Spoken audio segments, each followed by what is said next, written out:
I'm Axel, this is my Corvette, this is the most awkward intro ever, and we're at Mondello Park at Adam LZ Festival with people from all around the world who share the love of drifting. There you go. We were actually doing something else, and I was like, this is so dead right now, we can just do an interview, let's do it. So he has this Corvette, and we were just having an interesting conversation about the state of drifting in the UK, and I thought I would let him explain stuff. And I'll start it off super quickly just to get the ball rolling. I was talking to some guys here, and they said 265 tires are like $50 or $60 a piece. Right now, they're literally $155 for a Kenda in the United States, or like a Valino. Our tire prices are skyrocketing, but at the same time, we have access to like 100 tracks, you know, whereas US is bigger, whereas Ireland has like one track. So why don't you tell me, that's just kind of like laying the foundation, whatever, for all this conversation. So just it's a bit different there. So oh, but y'all have some of the best drivers in the world, and this place is insane. The cars are insane. So that's right. Yeah. So so we're in the UK, and we got Ireland, two separate championships. Normally, the British Drift Championship in the UK, and Ireland have the IDC, and they've both kind of gone through similar ownerships and had their peaks and they've had their lows, and both we're at a bit of a funny stage now for sure. Mostly due to costs. I mean, you explained the tyre prices in your country. Yep.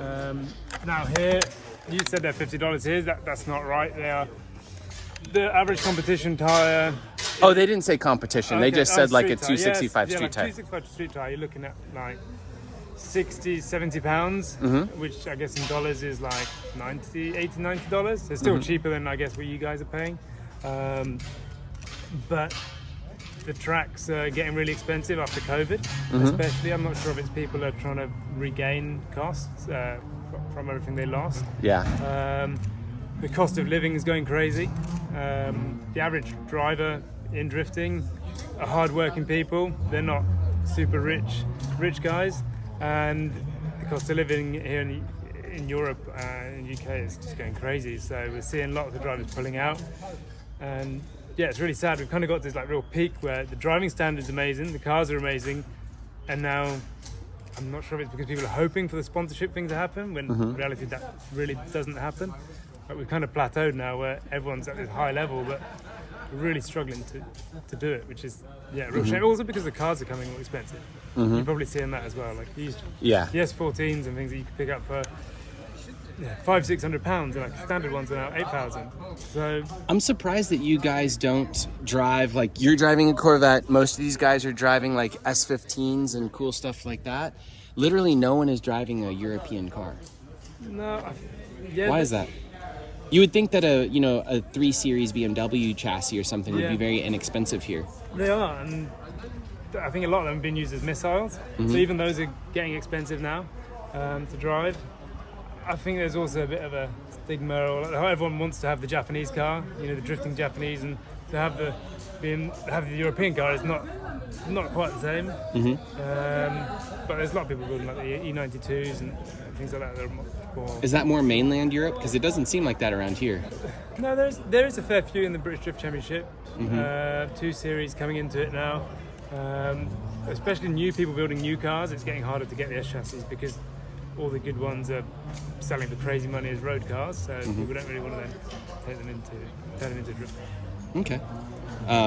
We already talked about it in a different interview as crazy rotary car and all that stuff, but is it typical for every car to be like, how do I say, this is just like a showcase for a business, or is this like a normal drift car? So this is basically it's a showcase of our business. We're a distribution company. We supply Sunoco race fuels, driven racing oils, Sonax, car care, the tires, so different things that some of which you can use in drifting. So it's a way for us to go have fun and show the brands, work with the brands we do. For myself, just being into drifting, I've got a competition car as well, an S14 RB25 700 horsepower. Most stuff you'd need for competition. It drives great, but it's just the same as everything else. So the Corvette was really built as a showpiece to be different, to go viral, which it has done, and for our products, if anyone looking to get anything out of sponsorship, and where in the UK are you from? So we're based in Poole in Dorset, which is on the south coast. Okay, and how many tracks do y'all have over there in the UK? drift tracks or race tracks? Like drift tracks. How many tracks can you go drifting on? Because this is a very impressive, crazy car, but you need some place to like I operate literally it. have nowhere to drive this car apart from special events like this.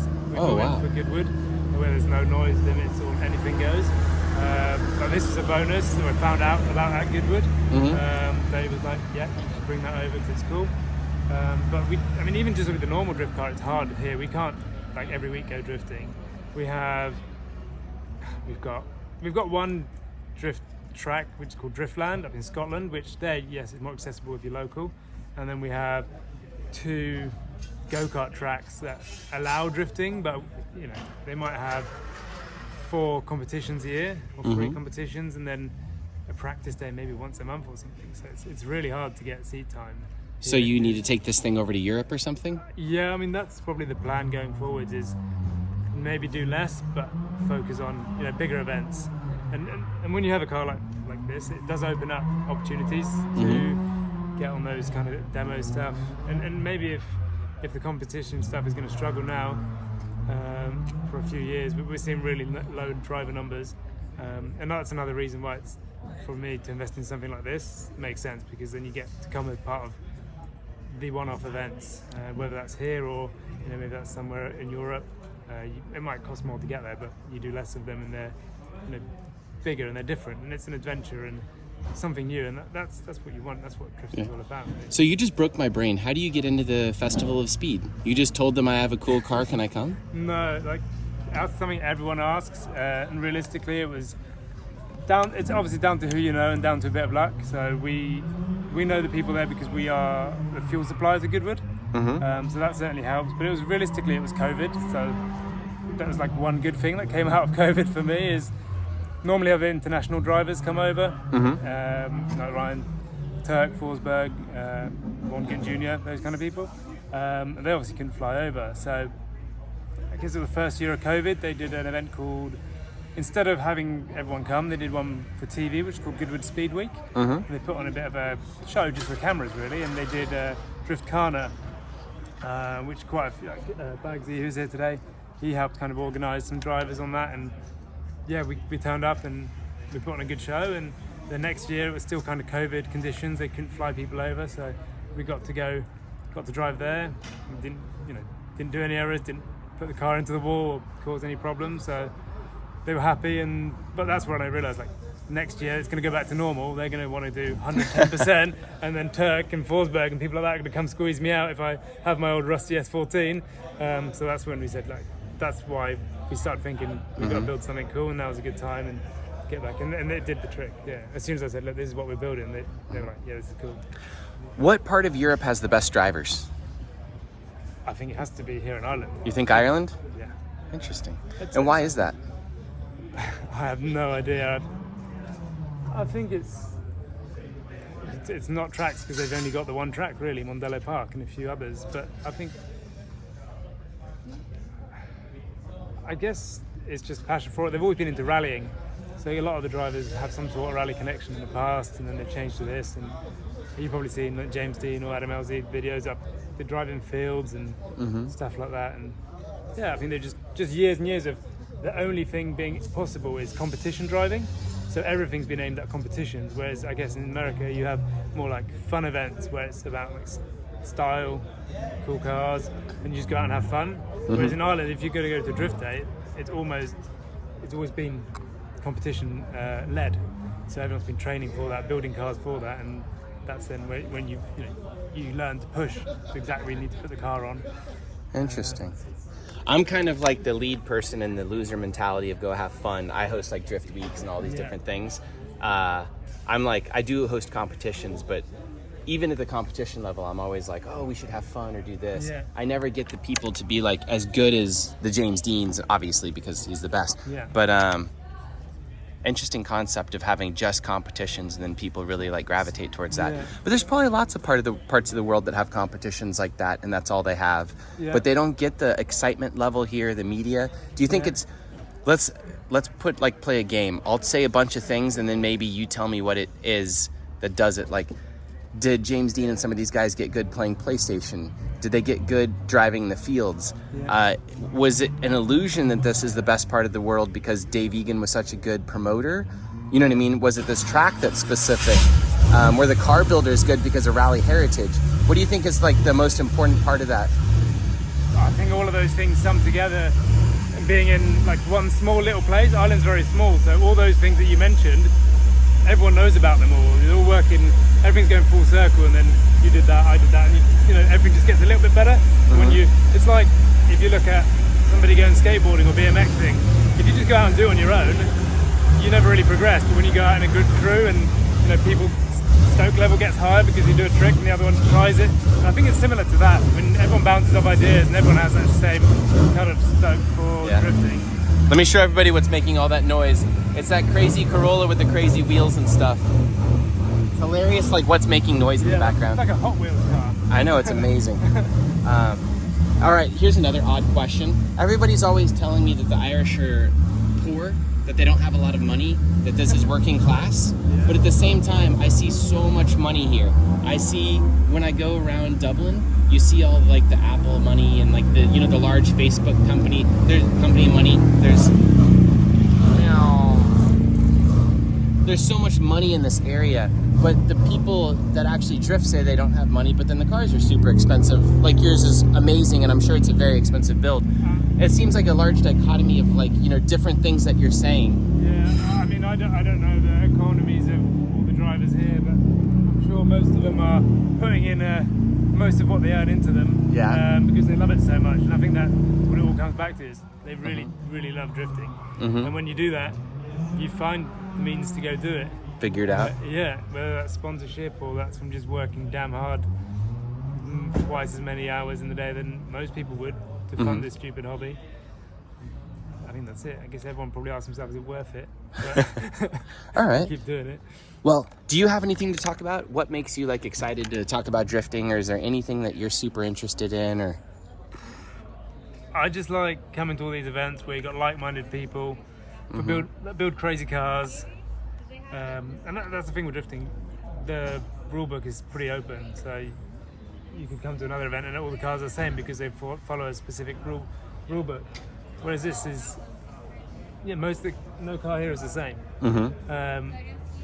Everyone's really down to earth. Of course, everyone's a little bit competitive, but they also just want to go out, have fun, drive together, and let loose a bit for a weekend. Awesome. As I'm doing these interviews in my head, he probably thinks I'm not paying attention. And I'm like, I need to come up with better questions. Is there any questions you have about America or anything like that? Have you drifted in America? No, I've been to America a few times, mostly for like business trips and things. I did do one drift in America. We went to NASCAR with Steve Bagsy through Monster Energy, and he let me drift his car, and that was fun. And then I got to jump a Polaris. Casey Curry let me kiss some Polaris, or his mechanic did. I don't know if he knew, but we did some big jumps in that, and that was pretty cool. Do a lot of Well, what do you think about American drifting?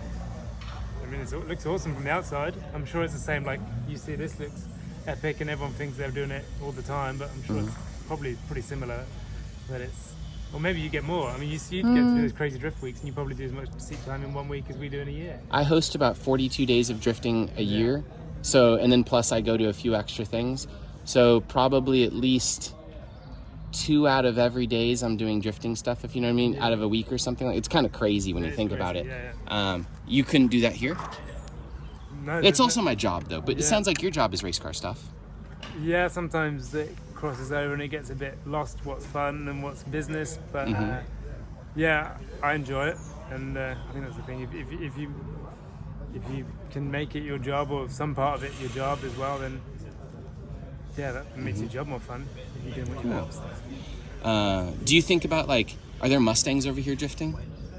No, I know Dave had one that he sold, and there was one other guy in one of the championships I did.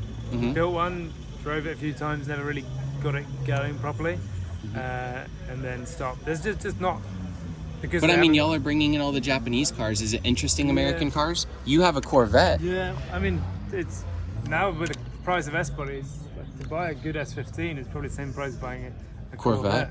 How much are Corvettes here? That one, which is like a base model, pretty low mileage. It was good condition. Was like I paid £19,500, which is probably like $20,000 or something. 22,000. Oh, that's how much they are in the US. Yeah, so they're probably bad. pretty similar. Now the prices of the ones here have gone up because it's got very expensive to ship them over. I think there was a stage when they were kind of shipping over all the ropey ones from America and selling them here really cheap, and then that's kind of stopped now.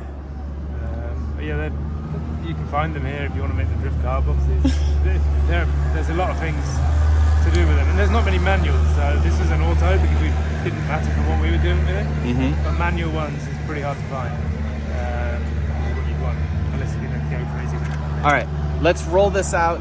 My last thoughts are, and these are difficult ones, so it doesn't have to be short, is drifting in my brains in Ireland was predicated upon really cheap JDM cars. Yeah. Like people that loved them, maybe really cheap European cars like BMWs and stuff that were manuals. So you had manual S13s and all these different cars that were being exported, and you guys got them earlier than like the United States, so we didn't like pollute the pricing structure or whatever of importation stuff.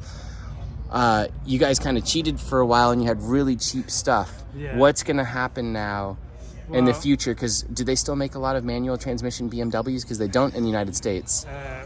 What's going to be the cheap cars here that's going to keep drifting going for the next 10 years? Yeah, well, we've still got, I mean, there's probably a lot of people kicking themselves for smashing up all those S bodies and X's. No, but yeah, I guess now there's still E36s, E46s, you can get those fairly low cost still. Obviously now they've probably tripled to what they were a few years ago, but yeah, that's still accessible. 350Zs, still, I mean, they've still doubled in the last few years, but that's probably like the most easy seat time car. If I was building a seat time car, I'd probably go for something like that. Like a Z? Yeah. Oh, okay. Probably.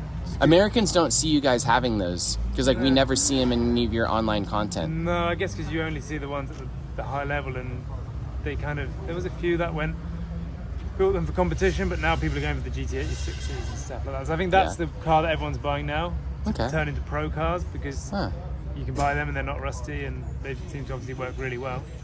Just look at Jack and Connor in Drift Masters and a few other drivers in Drift Masters all running the GT86s. They're kind of a weird car. They have such wide frame rails and not enough power and all that stuff too. So when you put Jay-Z in there, that fixes those problems. Right, but that's not something that's going to sustain drifting with all the cheap people. Well, you need a cheap car. That's the problem. Yeah, I think that's an $80,000 build. Everyone's aiming for these expensive cars because there's no real place to drive the cheap ones. It's either like really missile banger racing almost, or then it's really expensive to run drift cars, which are like race cars. And I think that's the problem where the UK is at. Now, everyone's got these expensive cars, but they're so expensive to run. So then you go away, and if you're not winning, then you've just spent loads of money. Whereas if you're spending less, then you can just go out and enjoy it. And it's finding that balance. And when we don't have the tracks, or they're so expensive, to just go out and have fun. Yeah, it's a problem that we don't really know the answer to at the moment. The tracks are definitely getting harder to get onto, and if there's nothing to start the new people coming into it, then everyone's just people always drop out and they get bored and run out of money, and if there's not enough new people coming in. Why are the tracks getting harder to get on? Just pricing?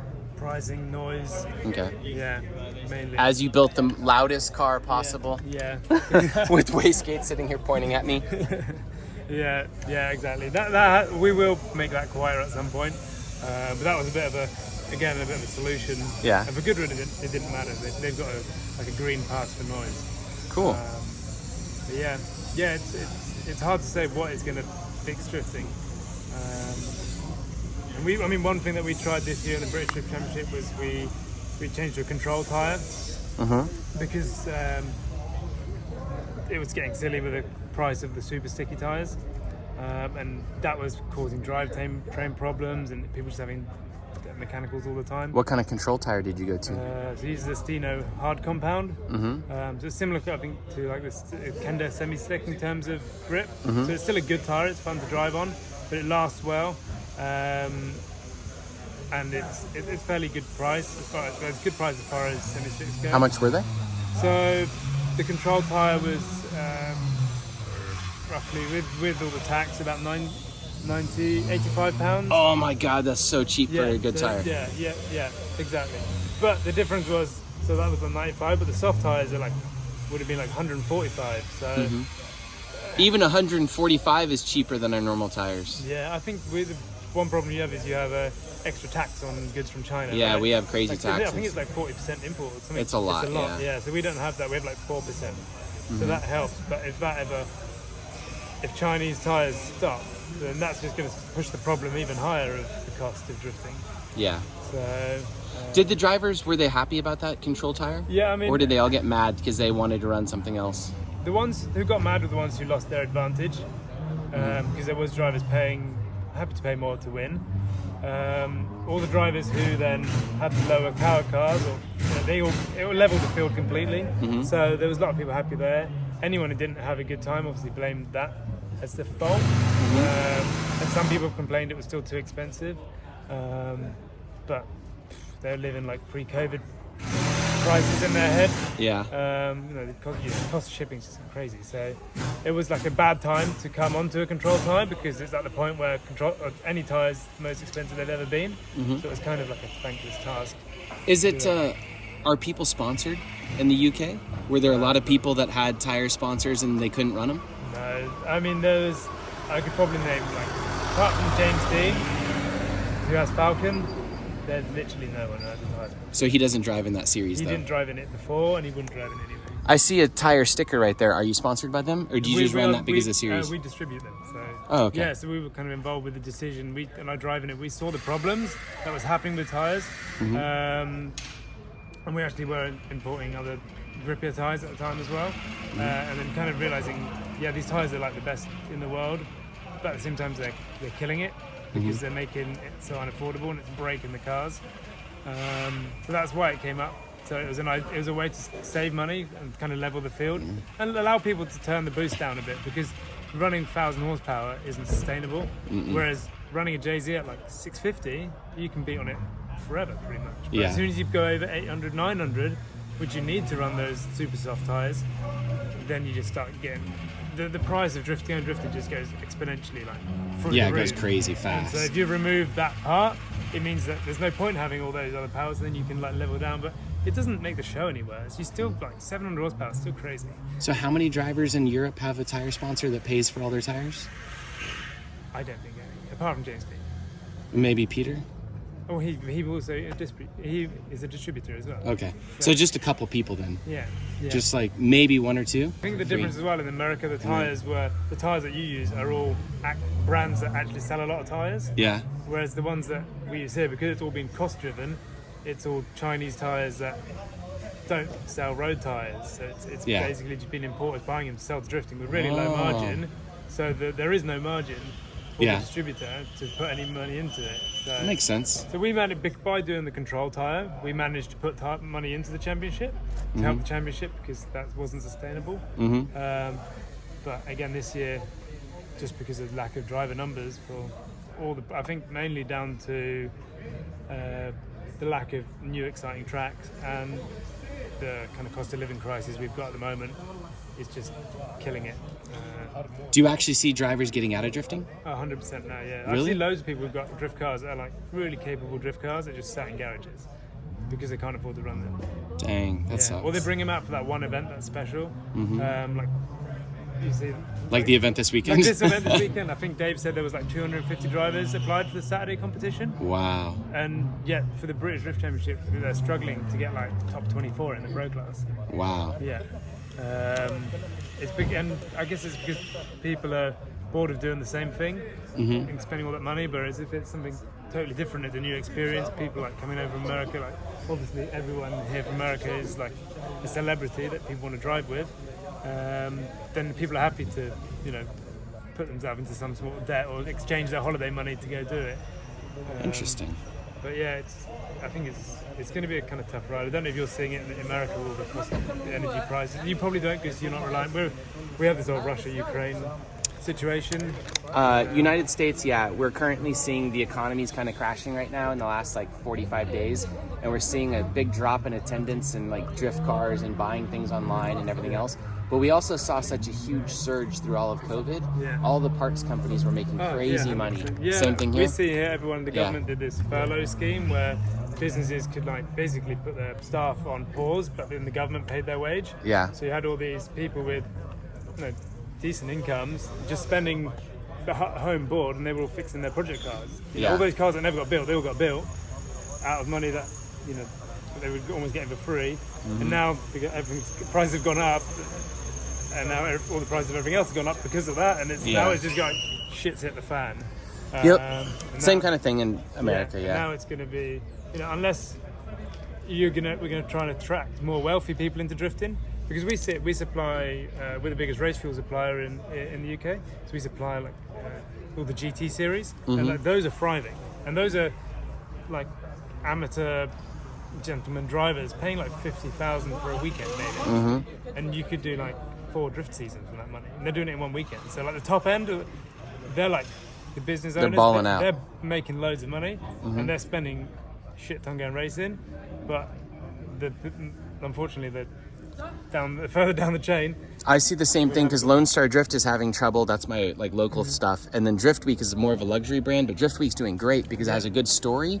And then even the people that might be in my normal Lone Star Drift people, they might just go do one thing of Drift Week and be like, it's the same thing as here. Like, they'll put themselves out there for this because it's a once in a lifetime thing, and then they hope that, oh well, I can just resume the other thing in a couple of years, but then that thing that they're waiting for then becomes bankrupt because it's the lack of drivers. So then they get upset. Oh, there's no tracks. Well, it's because you didn't support it. So that's it's like always difficult. constant clash of like championships and all these other cool things. And there's only so much money in drifting to spend. So sometimes like this is having a negative effect on the British Drift Championship, for example, because that's next weekend. So but like it's not their fault. They've got cool So you think the British Drift Championship will do way worse because of this? Oh, 100%. Yeah. I have the same problem with my own stuff, by the way. So events end up taking events from others, and there's not been a good kind of collaboration between event organizers to make stuff not clash and things like that. It's kind of impossible though, because I event organize and I can barely keep my own stuff together. I mean, you've got like America's like more like 40 countries or something. Oh yeah, I guess that's true. We're a bit smaller, so I think it should be possible. I even have my own events do that to my own events though, believe it or not. Like it's a disaster. Yeah, so that's hard. So I think, and now that's the thing. You just need more people coming into it. And it's like it's just difficult, man. I hope it. Cool. Well, anything else to finish out with? I think that was long enough. Thank you so much for your time, by the way. I love having cool conversations with people. By the way, do you run these because of Adam? I always like them, and then I don't know. When you build a crazy car, and then you got to finish it with nice wheels, and I mean they would have been. I think the fact that he's made them more expensive makes them cooler, doesn't it? So it's it just funny, the car. So it's funny, Like, how long have you had them? I bought them like in the TNI page, loads of money. Oh, okay. Yeah. The person I bought. I was just gonna say it's interesting. You're coming to an LZ event on LZ wheels, basically. Yeah, but it's like an investment, and again, just putting them on that generates publicity. So that's funny. People say, "Oh, why would you do that? They're crazy money," but that's brought back more in return by having them, and I can sell them unless I smash them into the wall tomorrow. I can sell them for probably the same. Ooh, you can always rebarrel them if you have to. That's it. So pretty. Buildable. All right. Thank you so much. Thank you for your time. I really appreciate it. Time is valuable on event weekend, so thank you. We're here early, so we're fine. All right. That is a good point. This is the perfect time to YouTube. I just have to go bug people. Like you. We should go talk. Me? And like always, Lone Star Drift always has an event coming up soon. And next one is round 5 at the Houston Police Academy, September 24th and 25th. Come hang out with us. And I also want to say thank you to all the sponsors, because we are lucky to have sponsors in the United States, such as BC Racing, Custom Coilovers, WhatMonstersDo.com, NK Wheels, Valino Tires, ECU Master, KBD Body Kits, and Spec Clutch. And thank you so much for watching, all the viewers, everyone that helps out, everyone that comes to the events.